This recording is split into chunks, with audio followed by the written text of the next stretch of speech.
नमस्कार साथियों, स्वागत है आपका आपके अपने YouTube चैनल रैंकर्स बोर्ड पे। आज का हमारा टॉपिक है द्विघात समीकरण। हम लोग सबसे पहले जानेंगे कि द्विघात समीकरण होता क्या है। इसके बाद जानेंगे कि द्विघात समीकरण को हम कैसे हल करते हैं उसके बारे में। तो आइए चलते देखते हैं क्या होता है। तो द्विघात समीकरण हम लोगों ने क्लास इससे पहले बहुपद पढ़ा था, दो चरवांगी रैखिक समीकरण पढ़ा था। तो बहुपद में हम लोगों ने एक चीज पढ़ा था कि एक घातीय बहुपद, दो घातीय बहुपद, त्रिघातीय बहुपद, इस सब के बारे में जाने थे। लेकिन इसमें जो है नाम ही इसका क्या है, द्विघात। यानी कि द्विघात का मतलब क्या हो गया कि कोई भी अगर चर है उस चर का घात क्या होना चाहिए, दो होना चाहिए। अगर घात दो होगा तो वो क्या होगा, द्विघात होगा। लेकिन ये अभी ये समीकरण नहीं है।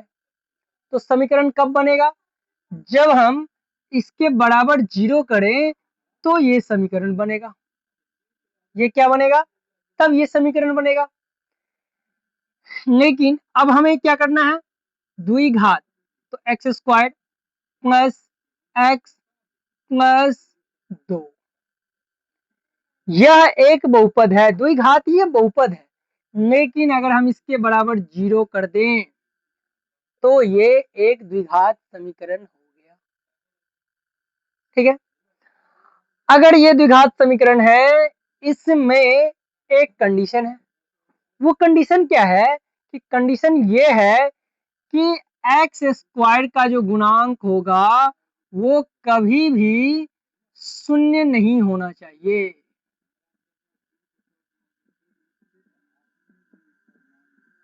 क्या होना नहीं होना चाहिए, शून्य नहीं होना चाहिए। अगर ये शून्य हो गया तो अब क्या बचा, एक्स प्लस दो। और एक्स प्लस दो क्या है, तो ये एक रैखिक समीकरण हो गया, ये द्विघात नहीं रहेगा। इसका मतलब ये हुआ कि कभी भी एक्स स्क्वायर जीरो नहीं होना चाहिए। ये जीरो हो सकता है, ये जीरो हो सकता है, लेकिन ये कभी भी जीरो नहीं होगा। आया समझ में। तो चलिए हम लोग चलते हैं द्विघात समीकरण का स्टैंडर्ड फॉर्म। द्विघात समीकरण का मानक रूप, द्विघात समीकरण का मानक रूप क्या होगा, तो द्विघात समीकरण का मानक रूप हो जाएगा a x square plus b x plus c बराबर जीरो। द्विघात समीकरण का मानक रूप क्या होता है, तो a x square plus b x plus c बराबर जीरो, जहां जहां a not equal to zero. अभी हम जस्ट बताए हैं कि एक्स स्क्वायर का मान कभी भी जीरो नहीं होना चाहिए, तो इसीलिए ए नॉट इक्वल टू जीरो। ये जीरो हो सकता है, ये जीरो हो सकता है, ये जीरो कदापि नहीं होगा, कभी भी नहीं होगा। अगर जब ये जीरो हो जाएगा तो ये द्विघात समीकरण होगा ही नहीं, तब ये एक रैखिक समीकरण हो जाएगा। आइए चलते हैं, अब हम इस द्विघात समीकरण को हल कैसे करेंगे। सबसे बड़ा सवाल उठता है कि द्विघात समीकरण का हल कैसे करेंगे। तो द्विघात समीकरण को हल करने के लिए हमें क्या चाहिए, उसका शून्यक चाहिए, उसका ओरिजिन चाहिए, हमें मूल चाहिए। तो मूल क्या होता है, एक्स। द्विघात समीकरण का मूल क्या होता है, एक्स।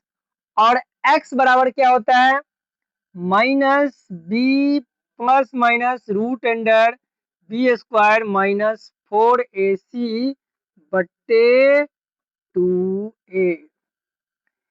इसको हम लोग क्या कहते हैं, तो इसको हम लोग कहते हैं द्विघात सूत्र। द्विघात सूत्र x बराबर minus b plus minus root under b square minus 4ac by 2a को हम लोग क्या कहते हैं, द्विघात सूत्र। लेकिन अब ये कंडीशन काम कब करेगा, तो ये कंडीशन काम कब करेगा, उसके लिए हमें क्या जानना चाहिए, तो इसके मूंगों का अस्तित्व हमें देखना है कि इसका मूंगों की प्रकृति कैसी है। तो मूंगों की प्रकृति जानने के लिए हम क्या करेंगे, मूंगों की प्रकृति, मूंगों की प्रकृति जानने के लिए हमें एक चीज का जानना बहुत बेहद जरूरी है। वो क्या, तो वो है b square minus 4ac। B square minus 4ac का मान जब 0 के बराबर होगा, क्या होगा, बी स्क्वायर माइनस 4ac का मान 0 के बराबर होगा तो इसका मूल कैसा होगा, तो इसका मूल जो हो जाएगा वास्तविक और समान होगा। जब बी स्क्वायर माइनस 4ac बराबर 0 हो तो इसका मूल कैसा होगा, वास्तविक और समान। पुनः जब बी स्क्वायर माइनस 4ac अगर बड़ा हो किससे, 0 से, तब क्या होगा इसका मूल, तब इसका मूल हो जाएगा वास्तविक और असमान। इस वास्तविक और समान को हम लोग संपाती भी कहते हैं। संपाती का मतलब क्या हो गया कि एक ही रेखा पे उसका बिंदु होगा, नहीं कि समान। तीसरा कंडीशन क्या होगा, तो तीसरा कंडीशन होगा बी स्क्वायर माइनस 4ac अगर लेस देन 0 हो, लेस देन का मतलब अगर छोटा हो 0 से, तब इसका मान क्या होगा, तब इसका मान हो जाएगा, मूंगों की प्राकृतिक तब हो जाएगी अवास्तविक। मूंगों की प्राकृतिक क्या हो जाएगी, अवास्तविक, अवास्तविक, जिसे हम लोग क्या कहते हैं, अवास्तविक या काल्पनिक भी कहते हैं। मूंगों की प्रकृति कैसी हो जाएगी, अवास्तविक या काल्पनिक, या हम ये भी कह सकते हैं कि इसका कोई मूल नहीं होगा। क्या नहीं होगा, कोई मूल नहीं होगा। अब यहाँ पे एक पॉइंट आता है कि बी स्क्वायर माइनस 4ac क्या है, तो बी स्क्वायर माइनस 4ac को हम लोग विविक्त कर कहते हैं। यहां पे लिखेंगे जहां बी स्क्वायर माइनस 4ac को विविक्त कर कहा जाता है। विविक्त कर को अंग्रेजी में क्या कहते हैं, तो अंग्रेजी में कहते हैं डिस्क्रिमिनेट।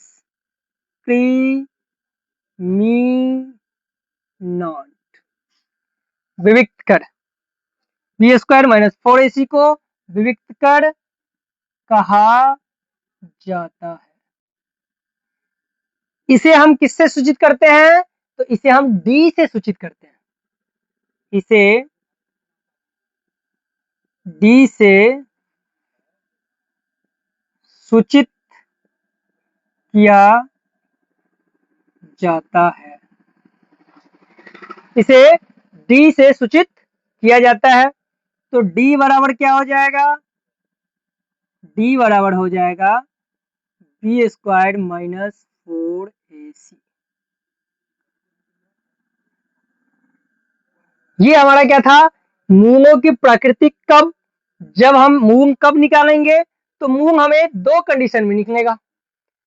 एक कंडीशन तब, एक कंडीशन उस समय निकलेगा जब बी स्क्वायर माइनस 4ac बराबर 0 हो, तब इसका मूल क्या हो जाएगा, समान। दो मान आएंगे और दोनों मान क्या होगा, समान होगा, वास्तविक होगा। और दूसरा कंडीशन में जब बी स्क्वायर माइनस 4ac 0 से बड़ा हो, तो उस कंडीशन में मूल वास्तविक और असमान दो मूल आएंगे, लेकिन दोनों अलग अलग आएंगे।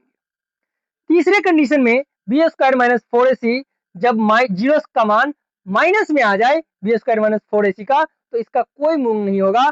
सीधा सीधा हम लिख देंगे इसका कोई समीकरण का हल नहीं हो सकता। जब कोई समीकरण का हल नहीं होगा तो समीकरण वहीं पे समाप्त हो जाएगा। अब आगे कि ये बी स्क्वायर माइनस 4ac यानी कि जो मूल है द्विघात सूत्र जो है minus b plus minus root under b square minus 4ac 2a, ये आया कहां से वो हम देख लेते हैं। चलिए अब हमारा जो ये स्टैंडर्ड फॉर्म है a square plus b x plus c बराबर 0, जहां ए नॉट इक्वल टू 0। अब हम जो अभी मूल लिखे थे कि x बराबर minus b plus minus root under b square minus 4ac by 2a, इसको हम द्विघात सूत्र कहते हैं। दूसरा, इस सूत्र को जो बनाने वाले वैज्ञानिक थे, जो मैथमेटिशियन थे, श्रीधराचार्य, उन्हीं के नाम पे उनको सम्मान देने के लिए हम लोग इस सूत्र को श्रीधराचार्य का सूत्र भी कहते हैं। तो आइए हम लोग इसको सॉल्व करेंगे श्रीधराचार्य के नियम को। कैसे? तो पूर्ण वर्ग विधि द्वारा।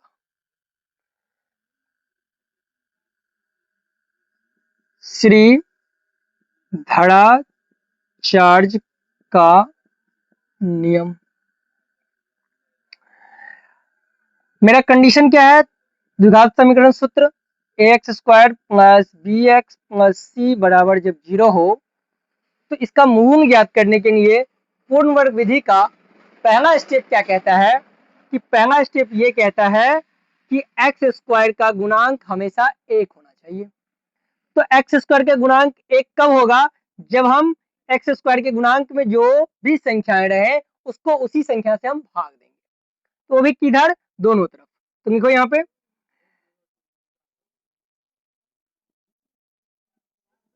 समीकरण को ए से दोनों तरफ भाग देने पर ए एक्स स्क्वायर बट्टे ए प्लस बी एक्स बट्टे ए प्लस सी बट्टे ए बराबर 0 बट्टे ए। अब देखो ए से ए कट जाएगा, x square plus b by a x plus c by a बराबर 0, क्योंकि 0 बाई ए है तो क्या हो जाएगा? 0 के बराबर हो जाएगा। अब दूसरा स्टेप क्या कहता है? तो दूसरा स्टेप ये कहता है कि x क्या गुणांक जो होगा उसके गुणांक को 2 से भाग देकर उसके स्क्वायर को दोनों ओर जोड़ेंगे। यानी कि इसको हम रफ में करेंगे, b बट्टा ए हमारा x का गुणांक है, x का गुणांक क्या है? b बट्टा ए। इसको हम क्या बोलेंगे कि 2 से भाग देना है, और 2 से भाग दे करके इसके स्क्वायर को, तो इसके नीचे कुछ नहीं है तो 1 हो जाएगा। b बाई ए गुने क्या हो जाएगा? 1 बट्टा 2, यानी कितना हो गया? यानी कितना हो गया? b बट्टे 2a का होल स्क्वायर, यानी कि b बाई 2a का होल स्क्वायर दोनों ओर क्या करेंगे? जोड़ेंगे। b बट्टा 2a का होल स्क्वायर दोनों ओर जोड़ने पर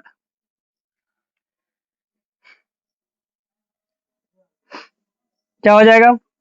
x square plus b by a x plus c बट्टा ए प्लस बी बट्टा 2a का होल स्क्वायर बराबर 0 प्लस बी बट्टा 2a का होल स्क्वायर।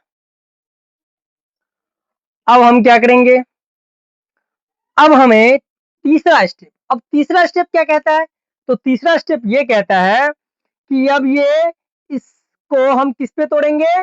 तो a प्लस बी के होल स्क्वायर या a माइनस बी के होल स्क्वायर पे इसको बिठाएंगे। तो देख लो a स्क्वायर, यहाँ पे b स्क्वायर दिख रहा है, तो इसको एक जगह करो, a एक्स स्क्वायर बट्टा b बट्टा 2a का होल स्क्वायर प्लस b बट्टा ए एक्स, और इसको हम उदाहरण के चले जाते हैं, बराबर b बट्टा 2a का होल स्क्वायर माइनस c बट्टे ए।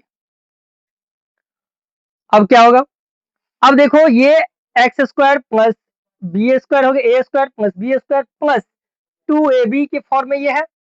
तो 2ab के ये फॉर्म में है, तो इसको फॉर्म में लाओ। ए स्क्वायर की जगह पर एक्स स्क्वायर है, प्लस बी स्क्वायर की जगह पर बी बाई 2a का होल स्क्वायर है, अब plus 2 into x into b by 2a। देखो अब 2 से 2 कट जाएगा तो कितना आ जाएगा, b बट्टा ए एक्स आ जाएगा। आ गया a प्लस बी का होल स्क्वायर पे बराबर, इसको भी तोड़ दो तो क्या हो जाएगा, बी स्क्वायर बट्टा 4a माइनस सी बट्टे ए।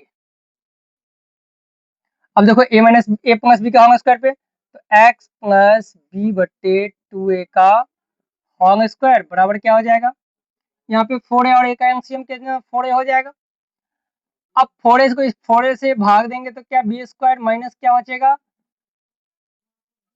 यहाँ पे 4a 4a स्क्वायर, सॉरी ये 4a स्क्वायर होगा तो एलसीएम 4a हो जाएगा, तो a 4a स्क्वायर से तो क्या हो जाएगा बी स्क्वायर, अब माइनस यहाँ पे a कट जाएगा तो 4a यानी कि 4ac हो जाएगा। ठीक है, अब यहाँ पे x plus b by 2a, इस स्क्वायर को हम उधर में चले जाएंगे तो इस पे क्या आ जाएगा, रूट आ जाएगा, बी स्क्वायर माइनस 4ac बट्टा 4a स्क्वायर।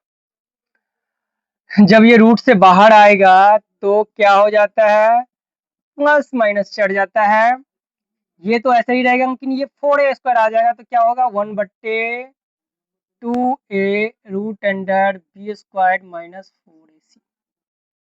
अब इसको उधर के चले जाओ तो x बराबर क्या हो जाएगा, माइनस बी बट्टे 2a प्लस माइनस 1 बट्टा 2a root under b square minus 4ac। तो अब x बराबर 2a और 2a का एलसीएम क्या हो जाएगा, 2a हो जाएगा, तो क्या हो गया माइनस बी प्लस माइनस